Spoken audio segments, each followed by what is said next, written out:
They were marking me for the end of the world. They wanted Satan to recognize my soul when I die.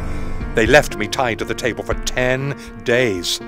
The old man came out every day to see me and would smile when my eyes would open and the strength of my wanting to live could be seen.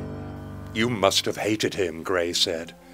"Actually, I consider him to be my second father." Hawkins pointed to the large, blackened metal bust on the shelf. "I was able to make a death mask when he died and sculpted the bust a few years ago. He took me into his house and taught me the dark secrets." Hawkins held the tattoo needle in front of Gray's eyes.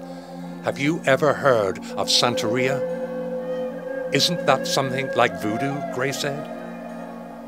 "Anyone that can draw one of those figures on a pack of matches can get a job in a tattoo parlor, but they can't make the images live and breathe with life.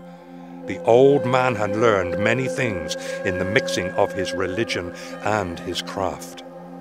Hawkins rolled back his shirt sleeve from his right forearm. He turned it with his palm facing upwards towards Gray. Something that looked like an ink blot test stained Hawkins' forearm. "But it's just a black smudge." "Keep watching," Hawkins said. The shape started to slowly churn around Hawkins' arm like a maelstrom. "Good God, what?" Purples, blues and crimsons, so deeply red they seemed like paint ready to drip off of Hawkins' arm, and it rose up out of the black. Gray's body tightened. He felt himself seeing and feeling events from the past. At each blink of his eye, a new sensation took control of his body. Sweat was running down his back. The loves, the killing and the joy, it was all there. The greens of the jungle began to pull him into vision. Gray could feel the impressions of Hawkins' pain. He saw the old man with the machete rise up over him and swing it down. Hawkins jerked his shirt sleeve back down. Gray's eyes rolled back in his head. He felt himself fainting. As he came to, Gray started to realize where he was. The back room of the tattoo parlor was always off limits to anyone but Hawkins. Gray felt his feet hanging over the edge of the couch, tapping against something. He pulled himself up from the couch and saw the silver handle on the front. This was it. A beautiful Hutchins Series 600 safe. What a lucky break passing out was. Maybe it was the same luck that forced him to find work when he got out of prison.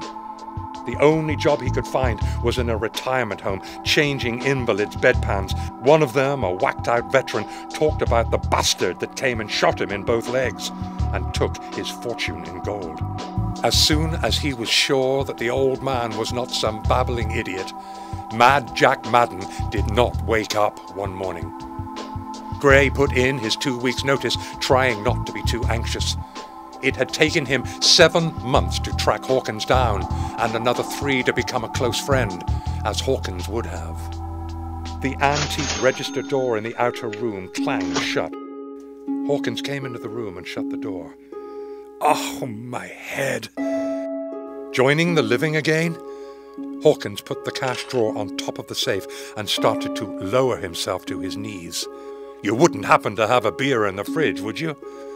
"Yeah, sure." Hawkins started spinning the tumbler. Gray staggered to his feet and made his way across the room. Hawkins' hand turned the handle on the safe, pulling the door open. Gray pulled a small pistol out. "I'm sorry it knocked you out, but I just wanted to test you. I've been looking for someone to pass my secrets to. I think you might be the one." Hawkins placed the cash tray in one of the shelves in the safe. Gray closed the fridge door and walked up behind Hawkins. "I think I might be." He put the revolver behind Hawkins' head.